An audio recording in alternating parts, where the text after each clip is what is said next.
예수님께서 예루살렘에서 갈릴리 지역으로 가다가 사마리아 동네를 들어가셔서 우물가에서 한낮에 물을 길러 온 그 여인과 대화를 하면서 그 여인을 예수님의 그 생명으로 이끌어 가시는 그런 말씀들을 우리에게 하시고 있습니다. 그래서 이 말씀을 통해서 예수님이 어떻게 이 여인을 전도하는지 우리가 알아보고 또 우리도 예수 그리스도를 나타내는 그런 삶을 살아가는 성도들이 될 수 있기를 예수님의 이름으로 축복합니다. 우리가 읽은 말씀들을 보면 이제 서론 부분에서는 좀 이렇게 지나지만 우리 중에도 이 여인과 같이 신앙생활하는 사람이 있을지도 모릅니다. 오늘 말씀에 보면 물은 내가 길어와서 당신에게 주어야 당신이 갈증을 해결할 텐데 당신은 이 깊은 우물을 어떻게 길어서 해결할 거냐, 그렇게 반문하는 그런 모습을 봅니다. 이것은 이제 우리가 살아가는 현실의 문제, 눈에 보이는 문제는 중요하고 눈에 보이지 않는 문제는 그 다음 문제가 아니냐, 그렇게 생각하고 살아가는 사람들이 있을지도 모릅니다. 이렇게 현실의 문제를 더 중요하다고 생각하는 사람들을 우리는 초보적인 신앙생활을 하는 사람이라 그렇게 말을 합니다. 우리는 눈에 보이는 것을 쫓아가는 사람들이 아니죠. 눈에 나타나는 현실을 따라가는 사람들이 아닙니다. 눈에 보이지 않는 하나님의 나라를 또 예수 그리스도를 바라보고 살아가는 사람들이 우리들입니다. 그래서 우리는 세상 사람들하고는 반대로 세상 사람들은 먹고 사는 문제가 제일 중요하죠. 돈 문제가 제일 중요해요.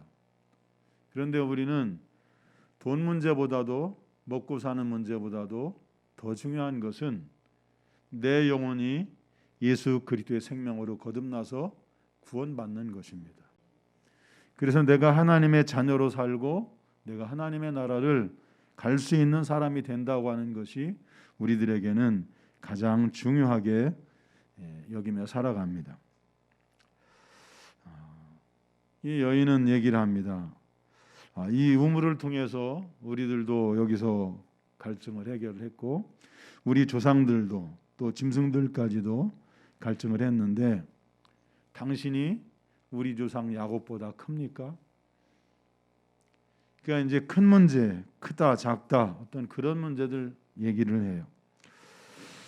이것은 이제 어떻게 보면 이제 우리의 생활 속에서 성공했느냐 실패했느냐 그런 것들에 대한 얘기일지도 몰라요.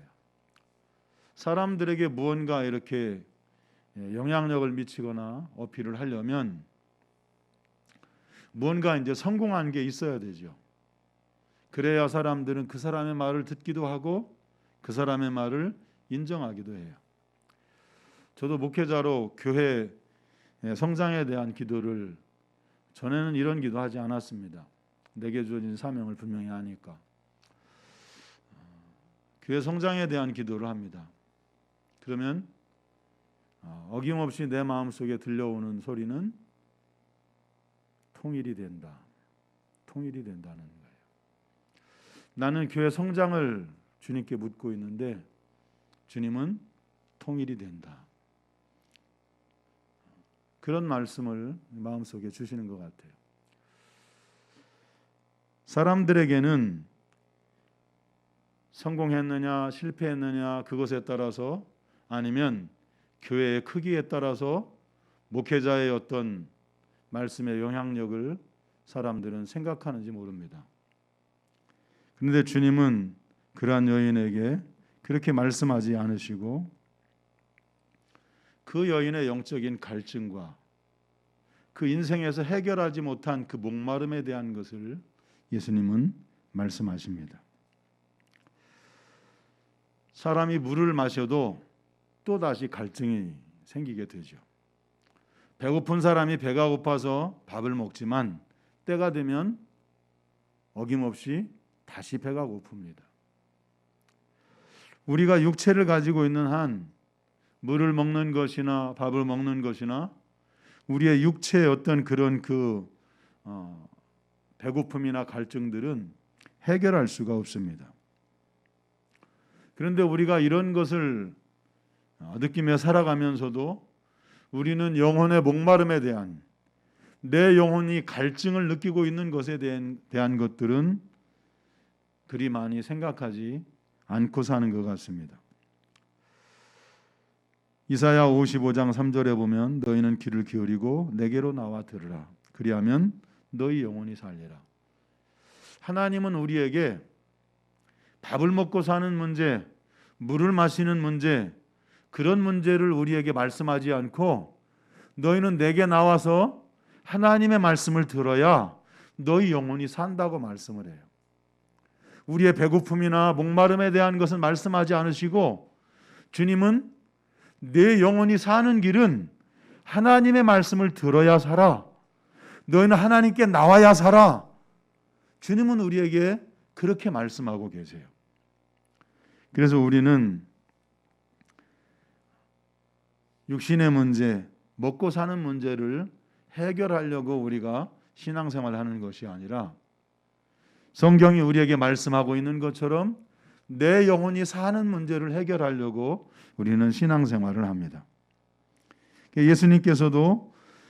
예수께서 말씀하시되 이 물을 마시는 자는 다시 목마르려니와 내가 주는 물을 마시는 자는 영원히 목마르지 아니하리니 내가 주는 물은 그 속에서 영생하도록 솟아나는 샘물이 되리라. 그러니까 이 여자가 예수님에게 이 우물은 40m가 넘는 아주 깊은 곳에 있는데 어떻게 당신이 이 물을 길어서 해결하겠습니까? 그러니까 예수님은 이 물을 마시는 사람들마다 다 목마르지만 내가 주는 물을 마시는 자는 영생하도록 솟아나는 샘물이 되어서 영원히 갈증을 느끼지 않은 그런 물이다. 예수님은 그렇게 말씀을 해요. 우리 가운데도 신앙생활을 하지만 아직도 영혼의 갈증이나 목마름이나 영혼의 결핍을 느끼고 살아가는 사람들이 있는지도 모릅니다. 우리의 목마름이나 우리의 배고픔은, 우리의 결핍은 오직 예수 그리스도를 통해서만 우리는 해결함을 받을 수 있습니다. 예수 그리스도 앞에 나갈 때 그때서야 비로소 우리는 그 목마름을 해결함을 받습니다. 예수님이 이렇게 이제 영원히 목마르지 않는 생수에 대한 말씀을 하니까 이 여인도 그 물을 마시고 싶은 생각이 들었어요. 그러니까 이 여자가 이제 예수님과 대화를 하면서 그런 물이 어디 있어요? 그러고 그냥 대화를 끝내면 그만일 텐데 아마도 이 여인은 이 예수님 앞에서 무엇인가를 발견한 것 같아요. 그래서 목마름에 대한 그 얘기들을 이어가고 있습니다. 이 여인은 예수님 앞에서 자기 자신의 그 영적인 갈증, 영적인 결핍들을 드러내고 있는 거죠. 우린 예수님 앞에 서면 우리의 그 부족한 부분들, 영적인 목마름과 우리의 결핍들을 발견하게 됩니다. 우리가 무엇인가 모르게 열심히 달려왔지만 어느 때는 허전함을 느끼기도 하고 또 어느 때는 무엇인가 채워지지 않는 어떤 그런 만족하지 못한 그런 것들을 발견하기도 합니다. 우리가 주님 앞에서 그러한 것들을 발견하게 될 때 저와 여러분이 예수님께서 주시는 그 영원한 생수로 그 갈증과 그 목마름을 해결할 수 있기를 예수님의 이름으로 축복합니다. 15절에 보면 여자가 이르되 주여 그런 물을 내게도 주사 목마르지도 않고 또 여기 물길러 오지도 않게 하옵소서.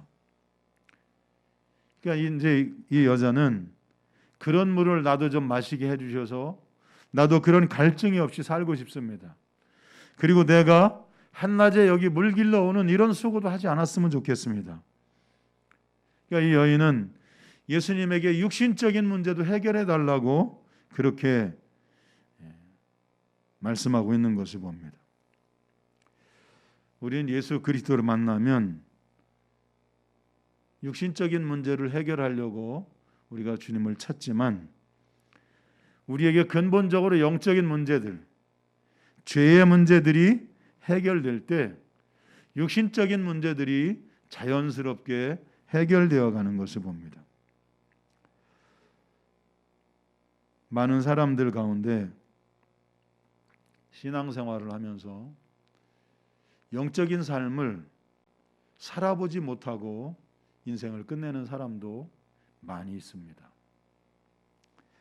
영혼이 거듭나서 하나님의 영광에 동참하는 삶, 성령으로 충만해서 하나님의 뜻을 이루어드리면서 거기서부터 오는 그 기쁨과 감사, 하나님의 전능하심이 그 삶에 나타나서 부족하지 않고 풍성하게 채워주시고 인도해 주시고 하나님께서 함께 하시는 하나님의 영광을 드러내는 그런 삶, 그 심령 속에 하나님의 나라가 이루어져서 환경이나 여건이나 어떤 그런 상황과는 상관없이 기쁨과 감사로 살아가는 그런 그 영적인 삶은 경험도 해보지도 못하고 그냥 육신적인 삶에 매달려서 교회 생활만 하다가 인생을 마치는 사람들이 수두룩합니다. 예수님은 우리의 육신적인 문제를 해결해 주시도록 구하는 그 여인에게 내 남편을 불러오라 그렇게 말씀을 하세요. 그러니까 이 여인에게 있어서 그 여인의 인생의 그 목마른 실체를 주님은 끌어내세요. 아마도 이 여인은 자신의 인생에 있어서 자신의 영혼에 있어서 채워지지 않는 어떤 그 부족함을 남편으로 남자로 대신 채우려고 했었던 것 같아요. 그런데 예수님은 내 남편을 불러오라고 하고 말씀하시면서 그 여인이 당신이 야곱보다 크니까 하는 그 말씀에 그 말에 분명한 대답도 해주면서 예수님은 그 여인의 목마름에 접근을 합니다. 여자가 대답하여 이르되 나는 남편이 없나이다. 예수께서 이르시되 내가 남편이 없다 하는 말이 옳도다. 너에게 남편 5이 있었고 지금 있는 자도 내 남편이 아니니 내 말이 참되도다. 예수님께서 이 여인을 만난 이유는 그 여자는 인생의 어떤 허전함과 채우지 못한 어떤 그 갈급함과 그 갈망함을 느끼고 있었지만 그것을 채우는 걸 몰랐어요. 그러다 보니까 다른 것으로 자신의 그 허전함을, 목마름을 채우려고 하는 거예요. 그러니까 예수님은 그 갈급함과 그 부족함을 끌어내시면서 네 문제는 너에게 있어서 물 길러 오는 것이 문제가 아니라 너에게는 지금 영혼이 채워지지 않는 갈급함과 목마름이 있지 않느냐. 그것을 말씀해 주고 있어요. 사람들이 살아가는 삶을 보면서 그렇습니다. 어떤 사람들은 자신의 그 영적인 목마름들을 다른 것으로 해결하려고 하는 사람들이 있어요. 어떤 사람들은 일 중독이에요. 그래서 일이 없으면 불안해요. 또 자기가 무엇인가를 열심히 하고 있지 않으면 불안해요. 저도 한때는 그랬어요. 목회를 하면서 무엇인가 부지런히 내가 무언가를 해야 내가 주님을 위해서 무언가 하는 것 같고 또 내가 무언가 끊임없이 무언가를 하고 있어야 교회에 무언가 도움이 되고 또 주님 앞에 내가 무언가 떳떳해지는 것 같고 무언가 부족한 어떤 그런 것들을 저도 늘 항상 가지고 있었어요. 근데 사람들을 보면 어떤 사람은 돈으로 그걸 채우려고 하고 어떤 사람은 일로 채우려고 하고 또 어떤 사람은 쇼핑으로 또 어떤 사람은 다른 취미로 여러 가지 다른 것들로 자신의 그 부족함을 채우려고 하지만 그건 결코 채워지지 않습니다. 예수님은 그 여인에게 그 인생의 영혼의 그 갈급함과 그 목마름을 말씀하고 있어요. 여러분, 사람들에게 그 채워지지 않는 것은 오직 주님으로만 체험을 받게 돼 있어요. 성경이 말씀하고 있어요. 우리가 하나님 안에서 주님 품 안에 안겨 있을 때만이 우리는 만족함을 얻고 참다운 삶을 얻고 거기서 기쁨과 참다운 행복을 느끼게 되어 있어요. 할렐루야. 시편 107편 9절에도 그가 사모하는 영혼에게 만족을 주시며 줄인 영혼에게 좋은 것으로 채워주심이로다. 우리가 줄여 있고 목말라 있는 이것을 우린 다른 것으로 체험을 받을 수가 없어요. 모든 것을 충만하게 하시는 그 주님으로만 우리는 체험을 받을 수 있게 되어 있어요. 우리가 주님을 만날 때, 우리가 주님의 말씀을 들을 때, 주의 성령으로 말미암아서 우리에게 흡족하게 우리의 영혼에게 주님의 만족함이 부어질 때, 그때서야 우리는 만족함을 얻게 된다는 것입니다. 전도서 3장 11절에도 하나님이 모든 것을 지으시되 때를 따라 아름답게 하셨고 또 사람에게는 영혼을 사모하는 마음을 주셨느니라. 우리들에게는 영혼을 사모하는 마음을 하나님이 창조하실 때부터 우리에게 심어 놓으셨어요. 그래서 우리가 하나님이 아니고는 우리가 사모하고 갈급하는 이것을 채울 길이 없어요. 그래서 저도 여러분도 우리가 가지고 있는 이 영혼의 그 갈증, 영혼의 이 목마름, 그것이 주님을 만나서 또 주님이 나에게 주시는 그 말씀, 또 성령으로부터 우리에게 부어지는 그 은혜와 사랑으로 그 만족함을 얻을 수 있는 성도들이 되기를 예수님의 이름으로 축복합니다. 오늘도 사랑하는 성도들이 예배를 드리면서 예수 그리스도로 충만함을 체험받기를 예수님의 이름으로 축복합니다. 우리는 생각할 때 일반적으로 보면 참 그 여인의 팔자가 기구하다, 아니면 음란하다, 그렇게 생각했을 텐데 예수님은 그런 말씀은 한마디도 하지 않으시고 그 여인의 영혼의 그 갈급함과 목마름에 대한 말씀을 하고 계세요.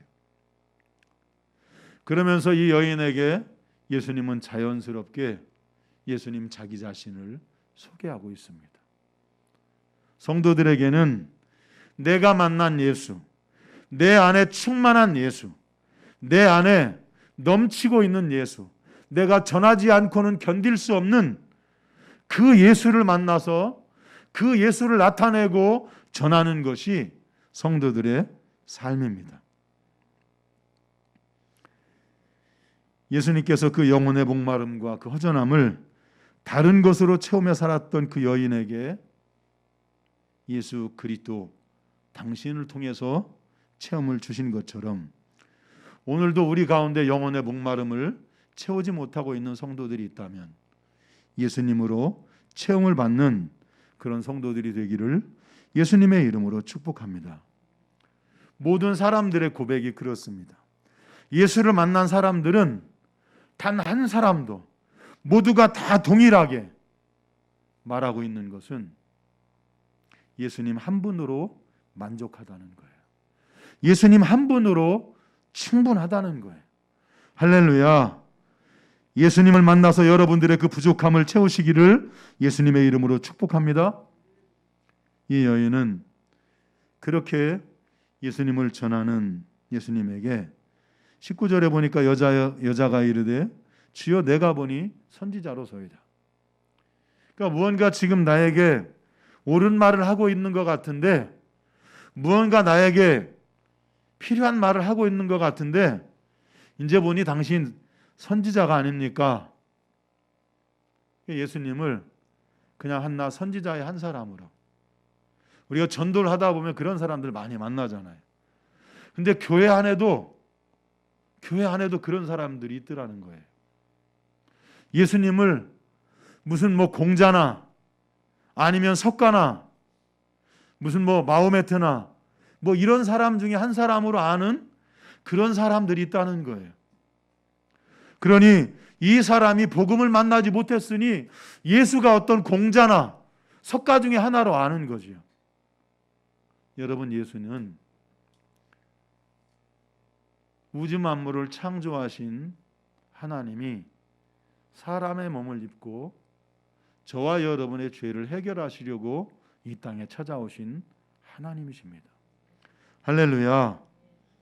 그러니까 이 여자는 이제 보니까 당신이 무언가 나에게 필요한 것을 가르쳐 주는 것 같은데, 이제 보니 당신 선지자 아닙니까? 유교에서 말하는, 또 아니면 불교에서 말하는 그런 얘기 아닙니까? 아니요. 예수님은 그런 분이 아닙니다. 예수 그리스도는 우리에게 영원한 생명을 주시고 우리에게 죄와 사망과 저주와 가난과 그 질병에서 다시 태어나서 예수의 생명을 가진 하나님의 자녀로 삼으시는, 하나님의 자녀로 변화시키는 하나님이세요. 할렐루야.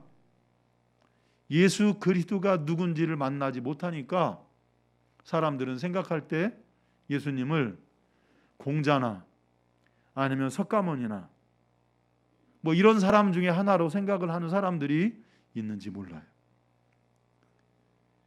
여러분, 우리가 드리는 예배를 우리는 분명히 알고 예배를 드려야 합니다. 이 세상 사람들이 가지고 있는 종교는 예배라고 하는 것이 복을 달라는 거죠. 잘 되게 해달라는 거죠. 병든 사람이 건강하게 해달라는 거죠. 물론 그렇습니다. 그런데 여러분, 우리가 드리는 이 예배는 그런 초등 종교에서 드리는 그런 예배가 아닙니다. 우리가 드리는 예배는 내가 죄로 인해서 영원한 저주와 사망과 가난과 문제 속에서 벗어날 수도 없고 영원한 지옥의 형벌에 떨어질 수밖에 없는 그런 사람들을 구원하시려고 내 죄를 대신해서 십자가를 지시고 내 죄를 위해서 피를 흘려 죽으신 그 어린 양 되신 그 예수님께 감사와 찬송과 영광을 돌리는 것이, 이게 우리가 드리는 예배입니다. 우리가 드리는 예배는 복 주세요, 잘 되게 해주세요, 건강하게 해주세요, 이런 게 우리가 드리는 예배가 아니라는 거예요. 영원한 멸망에서 구원하신 그 어린 양 예수 앞에 나 자신 전부를 드려서 나 자신의 인생을 헌신하는 것, 이것이 우리가 드리는 예배예요. 우리는 하나님 앞에 드리는 이 예배를 그냥 초등 종교에서 드리고 있는 그런 예배 정도로 생각하며 예배를 드리는 사람들이 의외로 많습니다. 여러분, 우리가 예배하는 것은 이 여자가 말하죠. 20절에 보면 우리 조상들은 이 산에서 예배했는데 당신들의 말은 예배할 곳이 예루살렘에 있다 하더이다. 그러니까 예수님과 말을 이어가고 싶은 거예요. 이제 보니까 선지자 같은데, 그럼 선지자하고 대화할 수 있는 그 격의 얘기를 하는 거예요. 예배에 대한 얘기를 하는 거예요. 이 산에서 예배했다고 하는데 이 산은 그리심산이에요. 하나님께서 모세에게 율법을 주시면서 너희는 그리심산에서 축복을 선포하고 에발산에서 저주를 선포하라. 축복의 산이라고 하는 이 그리심산에서 예배를 드리고 있는데, 이 사람들이 이 그리심산에서 예배를 드리는 배경이 있어요. 이스라엘 백성들이 이제 바벨론 포로에서 돌아와서 성전을 재건하는데, 사마리아 사람들도 우리에게도 거기 그 공사에 동참하게 해달라고 그래요. 그러니까 사마리아 지역 사람들은 이제 그 이방 사람들하고 혼합해서 섞였잖아요. 그러니까 거절을 합니다. 거절을 하고 우리가 짓겠다고 해요. 그러니까 그때부터 이제 마음이 상한 거예요. 그래서 BC 322년에 이 그리심산에다가 성전을 지어요. 그리고 거기서 예배를 드리고 거기에 이 사람들의 기도처와 예배처를 만들어요. 그러다가 이제 BC 129년에 힐카누스에 의해서 그 성전이 파괴돼요. 성전이 파괴됐음에도 불구하고 이 사마리아 지역에 있는 사람들은 예루살렘에 가서 예배 드리는 것을 안 하고 사마리아에서 예배를 드리며 기도를 해요. 그러면서 그리스도가 오시면 이 일들에 대해서 얘기해 줄 것이라고 하는, 그 문제를 해결해 줄 것이라고 하는 것을 이 사람들은 알고 있었고 또 믿고 있었어요. 그러니까 이 여인이 예배하는 것에 대해서 얘기를 합니다. 그러니까 예수님은 이 산에서도 말고 예루살렘에서도 말고 너희가 영과 진리로 예배할 때가 오나니 곧 이때라. 하나님은 영이시니 하나님께 예배하는 자들을, 이렇게 예배하는 자들을 하나님은 찾으시느니라. 그러니까 지금 예수님은 이 여인에게 무엇을 말씀하고 있냐면, 인생의 그 허무함과 또 채워지지 않는 그 갈급함과 목마름으로 다른 것으로 그걸 채우려고 했던 그 여인에게 예배를 드리는 사람을 찾고 있는데 바로 내가 너를 찾아왔다고 말씀하고 계세요. 하나님이신 그분이 이 영적인 목마름에, 이 갈급함에, 무언가 여전히 채우고 싶은데 채워지지 않는 그 여인에게 예수님이 찾아오셔서 내가 바로 그라고 말씀하시면서 하나님은 그렇게 예배하는 자를 찾고 있다고 말씀하고 있어요. 바라기는 우리 사랑하는 성도님들에게 주님이 오늘 그렇게 찾아오시기를 예수님의 이름으로 축복합니다. 오늘도 우리의 삶 속에서 무언가 채워지지 않는 분이 있다면 예수 그리스도를 예배할 수 있기를 예수님의 이름으로 축복합니다. 우리가 드리는 예배는 성령이 임재해 계신 곳이 성전입니다. 또 우리가 예수 그리스도의 피의 공로를 들고 주님을 찬양하고 주님께 기도하고 주님께 나아가는 것, 그것이 예배입니다. 우리의 예배에는 반드시 있어야 할 것이 있어요. 그게 뭐냐면 말씀과 성령과 피예요. 어린 양 예수 그리스도가 십자가에 설리신 그 피, 또 하나님이 우리에게 너희를 향하신 나의 뜻이 이렇다 우리에게 말씀하시는 하나님의 말씀, 그 말씀이 나에게 감동으로 다가오도록 우리 가운데 일하시고 역사하시는, 사역하시는 그 성령님의 임재, 이것이 우리가 드리는 예배예요. 할렐루야.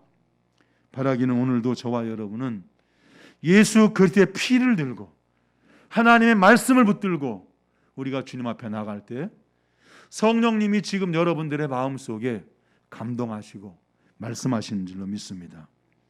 그래서 저와 여러분이 어린 양 되신 그 예수 그리스도를 높여드리고 그분께 감사하고 기뻐하는 예배로 여러분들의 영혼이 충만함을 받는 그런 살아있는 예배가 되기를 예수님의 이름으로